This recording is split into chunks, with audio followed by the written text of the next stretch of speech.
Welcome to মনের canvas. আজকে আমি তোমাদের সাথে জলগাঁয়ের একটা অনুষ্ঠান শেয়ার করব। এই যে দেখো, আমার বাড়ির নিচে পুরোটা প্যান্ডেল হয়েছে। আর এটা কিসের প্যান্ডেল চলো তোমাদেরকে সেটা বলছি। প্রথম থেকে আগে শুরু করি, চলো। দেখো 13 তারিখে, এই যে এখানে 13 তারিখ, এটা সকালে 13 তারিখে এখানে প্যান্ডেল শুরু হচ্ছে। ওইটা মন্দিরের আগে থেকে ওখানে ঘিরে দিয়েছে। আর ওই যে ওই গাছের কাছে ওখানে মন্দির। আর এই যে দেখো প্যান্ডেলের সব জিনিসপত্র নামানো চলছে। আর এটা সকালে হচ্ছে। ওইখানে দেখো গাড়ির ওদিকের রাস্তাটাও ঘিরে দিয়েছে, আর আমার বাড়ি পেরিয়ে ওদিকটাও ঘিরে দিচ্ছে। মোট একদম অনেকটাই এরিয়াতে প্যান্ডেল হচ্ছে। আর এই দেখো বিকেলে, দেখো এখানে বিকেলে প্যান্ডেলের কাপড় বাঁধা চলছে।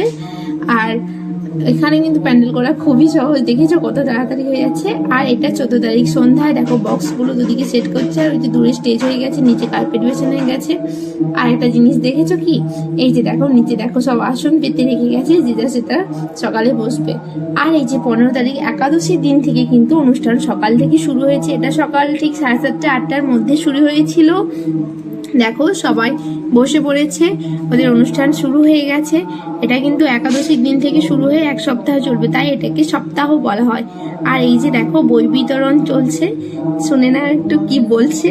ওখানে নাম লেখা আছে, ওদের নাম অনুযায়ী ডেকে ডেকে সবাইকে বই বিতরণ করছে।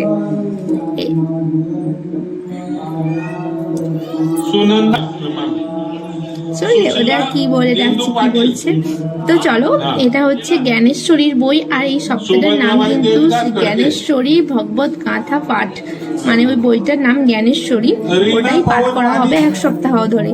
দেখো বই বিতরণ করা চলছে। আমি আমার ছেলেকে নিয়ে আমাদের সিঁড়িতে বসে বসে দেখছিলাম, এখানে সব দেখা যাচ্ছে।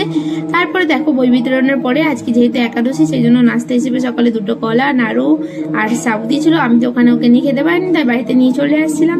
তারপর দেখো নাস্তা খাওয়ার পর সব পাঠ শুরু হয়ে গেছে, দেখেছো। ওখানে ওই দূরে একজন দাদি আছে, সে পড়ছে, আর মহারাজ পড়ছেন, আর মেয়ের কণ্ঠে দাদি পড়ছেন, আর মহারাজজি পড়ছেন। আর এখানে সবাই পড়ছে, এটাই নিয়ম, মানে রিচুয়ালস এদের। আর এটা দেখো বিকালে হচ্ছে, বিকালেও একই, মানে এটা এক এক সময় 10 পাতা করে পড়ে তারপর ব্রেক চলে।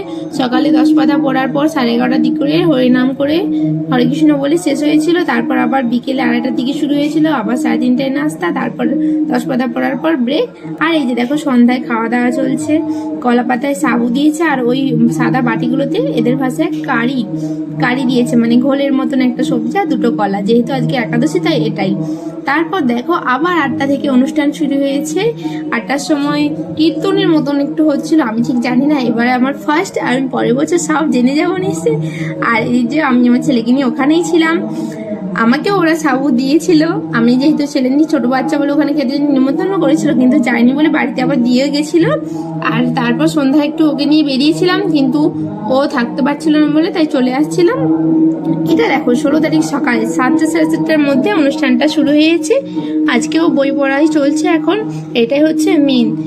আর এইটা আজকেও মানে 10 পাতা পড়ার পর আবার ব্রেক হবে। ব্রেক হওয়ার পর আজকেও সকালে কিছু না কিছু নাস্তা দেবে, কেউ না কেউ, মানে একদিন এক একজন দেয়। আর এটা আজকে সকালে একজন দেবে, দুপুরে আবার কেউ না কেউ কিছু দেবে। কালকে দুধ দিয়েছিল, আজকে শরবত দেওয়া হবে। দেখো আজকেও পড়া চলছে। পুরো অনুষ্ঠানটা দেখেছো, স্টেজে ওই যে মহারাজ বসে আছে, তার পাশে দাঁড়িয়ে, আর এখানে সবাই। আর এই যে আজকে দেওয়া হয়েছিল পোহা। আর এই যে দেখো দুপুরে ব্রেক